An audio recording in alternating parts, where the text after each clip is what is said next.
یہودی چاہتے ہیں کہ اللہ کے نور کو اپنے منہ کی پھونکوں سے بجھا دیں۔ تاریخی اعتبار سے سب سے پہلے چلیے اس ماحول میں جب یہ آیات نازل ہوئی ہیں، اس وقت اگرچہ اسلام کی مخالفت میں دو گروہ تھے جو سرگرم تھے، ایک مشرکین عرب جن کے سر خیل تھے مشرکین مکہ، اور دوسرے یہودی۔ چنانچہ یہی بات ہے جو سورہ مائدہ میں فرمائی گئی، لَتَجِدَنَّ أَشَدَّ النَّاسِ عَدَاوَةً لِلَّذِينَ آمَنُوا الْيَهُودَ وَالَّذِينَ أَشْرَكُوا، تم پاؤ گے کہ اہل ایمان سے دشمنی میں شدید ترین تمام انسانوں میں یہودی ہیں اور مشرک ہیں۔ مکے کے مشرک یا جزیرہ نما عرب کے مشرک اس وقت جن کے سر خیل تھے، جن کے لیے قرآن مجید میں سورہ توبہ میں ائمہ کا لفظ آیا ہے، فَقَاتِلُوا أَئِمَّةَ الْكُفْرِ، ایک طرف وہ تھے جو شدید مخالف اور دوسری طرف یہودی، لیکن ان دونوں کی مخالفت کے انداز میں فرق تھا۔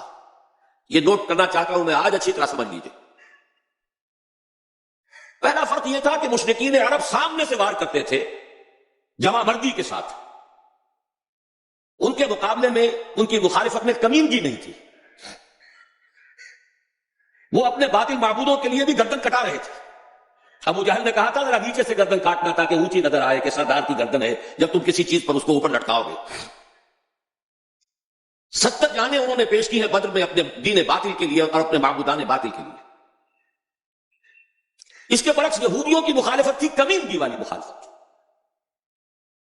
ان میں مقابلے کی ہمت نہیں تھی، جرأت نہیں تھی۔ لا یقاتلونکم جمیعا، سورہ حشر میں فرمایا یہ یہودی کبھی تم سے مسلمانوں جمع ہو کر جمعیت کی شکل میں ڈٹ کر میدان میں آ کر مقابلہ نہیں کر سکیں گے، الا فی قرى محصنۃ او من وراء جدر، بڑے مضبوط قلعہ بندیوں میں اپنے آپ کو محفوظ کر کے اور فصیلوں کے پیچھے سے، دیواروں کے پیچھے سے، عورتوں کی طریقے سے پتھراؤ کریں گے، اس کے سوا کچھ نہیں کر سکتے۔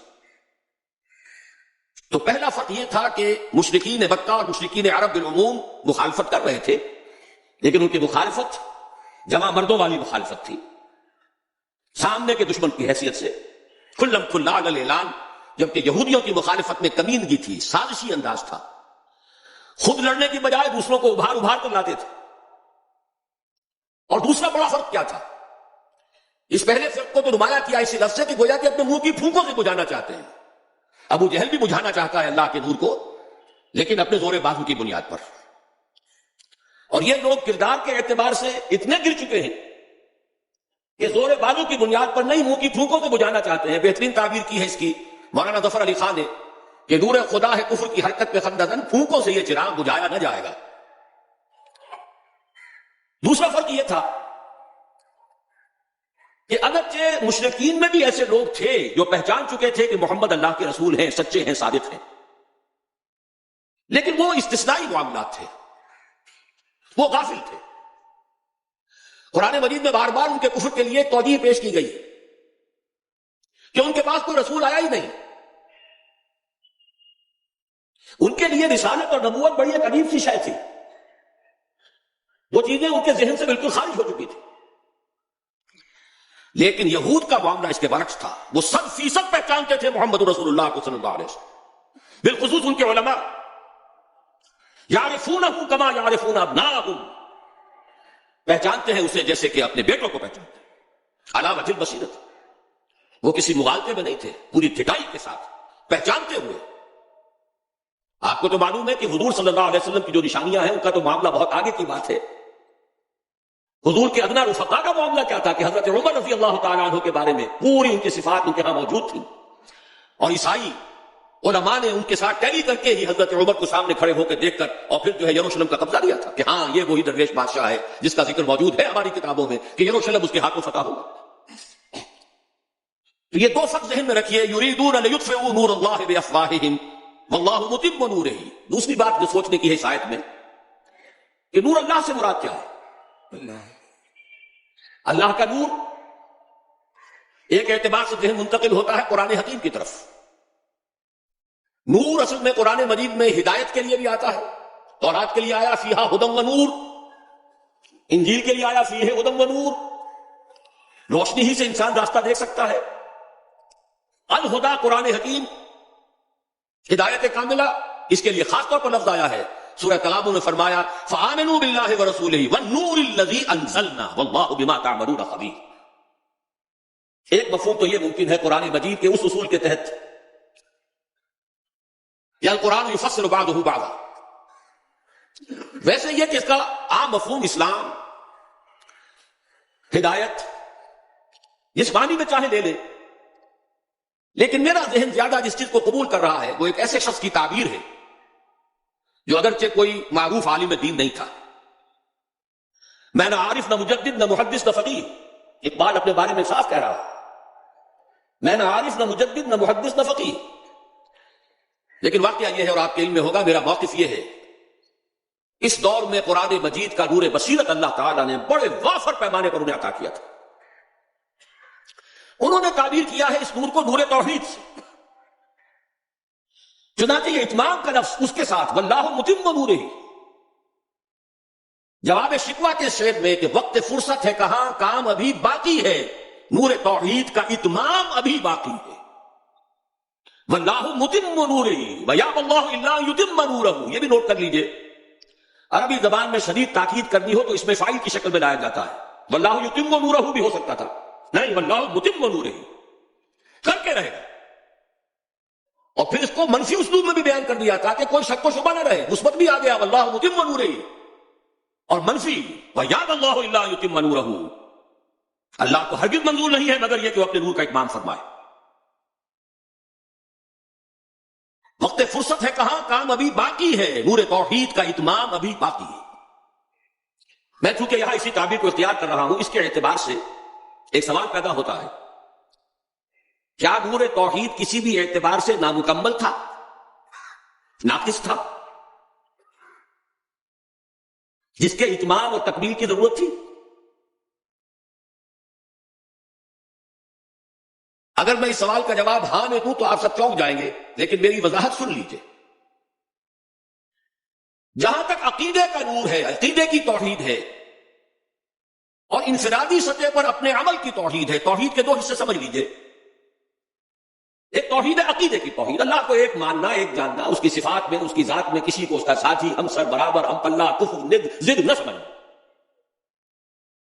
ایک عمل کی توحید ہے کہ ایک ہی اللہ کے مطیع فرمان ہو جانا، ہما کم، ہما وقت، ہما وجود،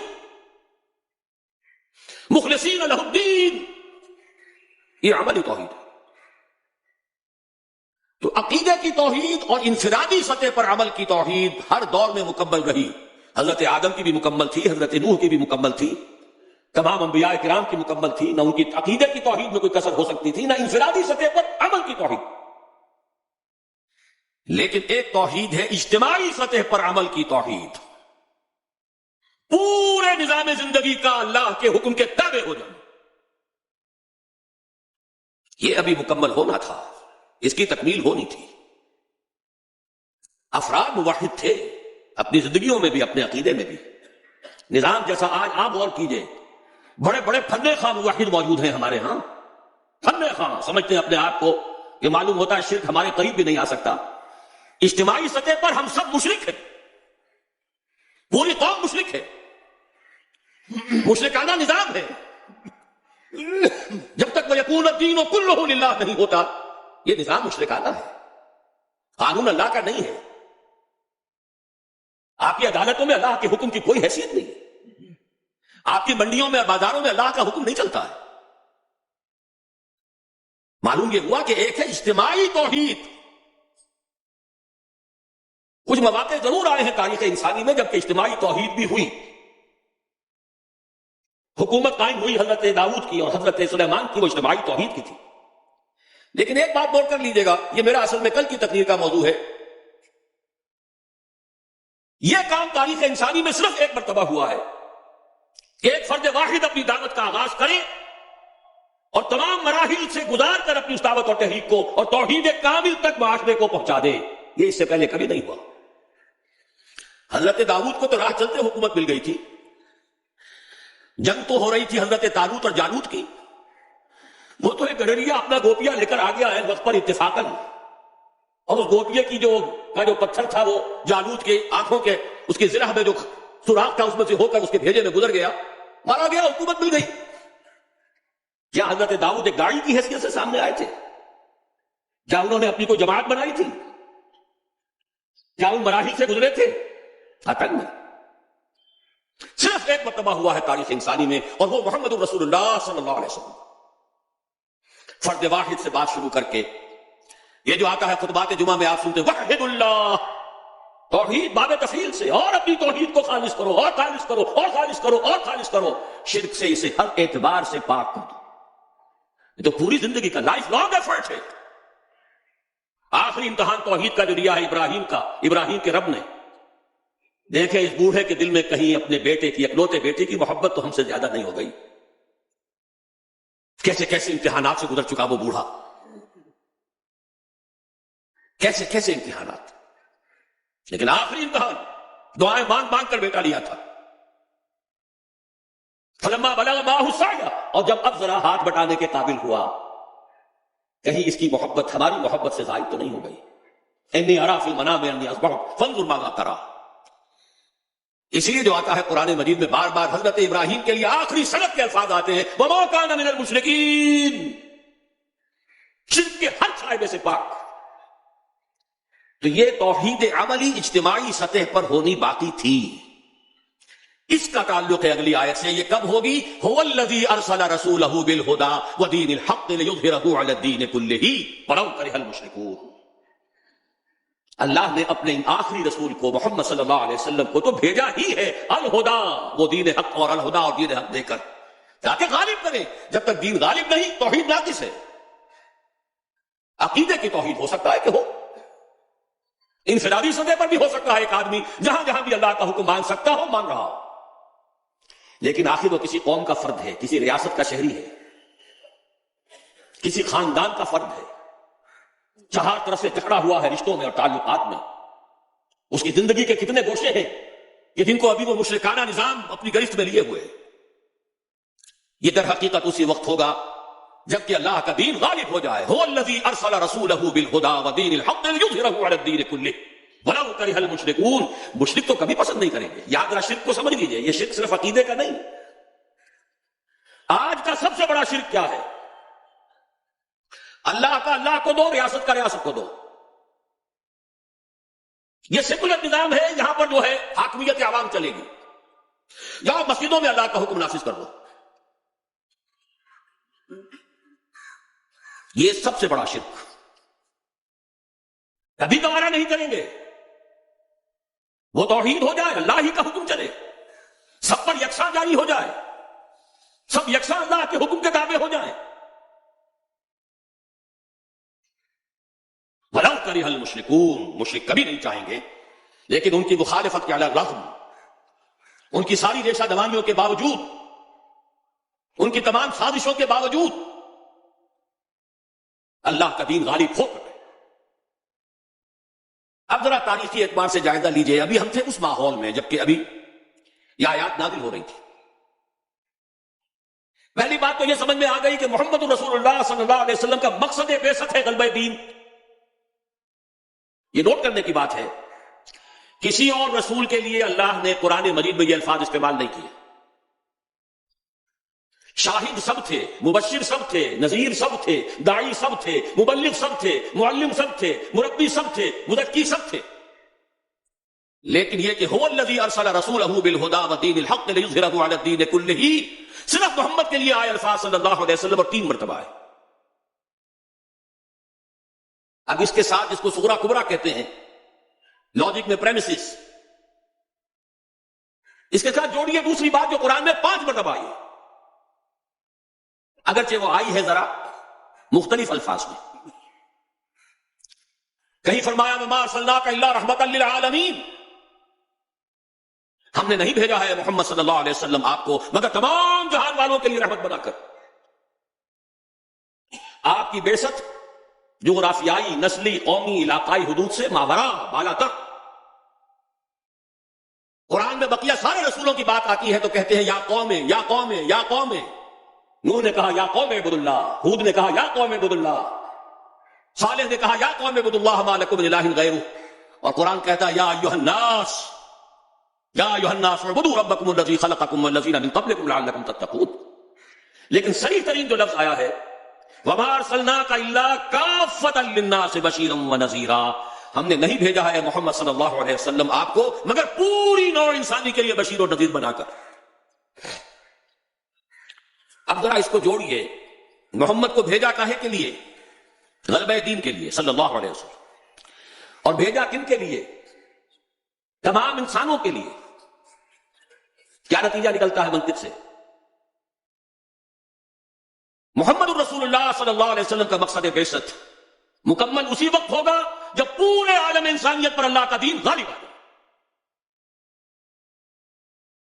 ورنہ بات وہی ہے جو اقبال کا شعر سنا چکا ہوں، وقت فرصت ہے کہاں، کام ابھی باقی ہے، نور توحید کا اتمام ابھی باقی. لیکن یہ کہ اگر اللہ نے واقعی بھیجا محمد کو دین کے غلبے کے لیے صلی اللہ علیہ وسلم، اور اگر بھیجا ہے پوری نوع انسانی کے لیے، تو ناممکن ہے کہ یہ دنیا ختم ہو جائے اس سے پہلے کہ محمد رسول اللہ کا مقصد بعثت مکمل.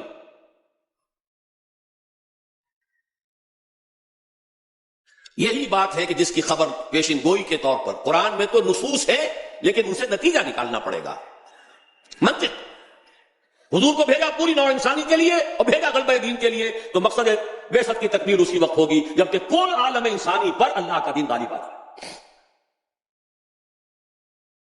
اسی کے ساتھ اب ذرا یاد کیجئے سورہ نور کی آیت، جس کو اللہ کے فضل و کرم سے ہم نے کافی عام کیا ہے. ایک ہی بات ہے لیکن ذرا مختلف اسلوب میں آ رہی ہے. وعد اللہ الذین آمنوا منکم وعملوا الصالحات لیستخلفنہم فی الارض. وعد اللہ الذین آمنوا منکم، یہاں منکم پر ذرا زور دیجئے، کن سے خطاب ہو رہا ہے؟ مسلمانوں سے. لیکن ان مسلمانوں کے لیے دو کوالیفیکیشنز، دو پری کنڈیشنز. اے مسلمانوں، اللہ کا وعدہ ہے تم میں سے ان سے جو ایمان اور عمل صالح کا حق ادا کر دے، انکنڈیشنل نہیں ہے. وعد اللہ الذین آمنوا منکم وعملوا الصالحات، ایمان اور عمل صالح کا حق ادا کر دو تو اللہ کا وعدہ ہے. اور وعدہ کتنا مؤکد ہے، نون مشدد کے ساتھ تینوں دفعہ، اور ایک ہی بات کو تین اسلوبوں میں. لَيَسْتَخْلِفَنَّهُمْ فِي الْأَرْضِ، لاحق خلافت عطا فرمائے گا انہیں زمین میں. كَمَا اسْتَخْلَفَ الَّذِينَ مِن قَبْلِهِمْ، جیسے کہ خلافت عطا کی تھی ان کو جو ان سے پہلے تھے. جب مسلمانوں کو خلافت اور حکومت عطا ہو جائے گی تو اس کا منطقی نتیجہ ہوگا کہ دین غالب ہو جائے گا. لیکن اس کو بھی کھول کر بیان کر دیا، وَلَا يُمَكِّنَنَّ لَهُمْ دِينَهُمُ الَّذِي ارْتَضَىٰ لَهُمْ، اور لازماً متمکن کر دے گا، غالب کر دے گا ان کے اس دین کو جو اللہ نے ان کے لیے پسند فرما لیا ہے. اليوم اکملت لکم دینکم واتممت علیکم نعمتی ورضیت لکم الاسلام دینا. اچھا، جب مسلمانوں ہی کی حکومت ہو جائے گی، دین کا غلبہ ہو جائے گا، تو ظاہر بات ہے مسلمانوں کے لیے بندشیں اور خوف تو ختم ہو گئے. اس کو بھی واضح الفاظ میں وَلَا يُبَدِّلَنَّهُم مِّن بَعْدِ خَوْفِهِمْ أَمْنًا، ان کی خوف کی حالت کو امن اور سکون سے بدل دے گا، کوئی خوف نہیں ہوگا. اب یہاں فرمایا یعبدوننی لا یشرکون بی شیئا، تب جا کر وہ ان کی عبادت اس درجے میں مکمل ہوگی کہ اس میں شرک کی کوئی آلائش باقی نہیں رہے گی. جب تک نظام پورا اللہ کے دین کے تابع نہیں، شرک موجود ہے. عقیدے کا شرک ختم ہو چکا، انفرادی سطح پر موحد بن چکے. لیکن یہ تو تین کام جب ہوں گے کہ اللہ کا دین غالب ہو جائے، اللہ کی حکومت اور مسلمانوں کی خلافت قائم ہو جائے، تب کہیں جا کر وہ بات ہوگی لا یشرکون بی شیئا، پھر شرک کا ہر شائبہ ختم، ویکون الدین کلہ للہ، دین کل کا کل اللہ کے لیے ہو جائے گا.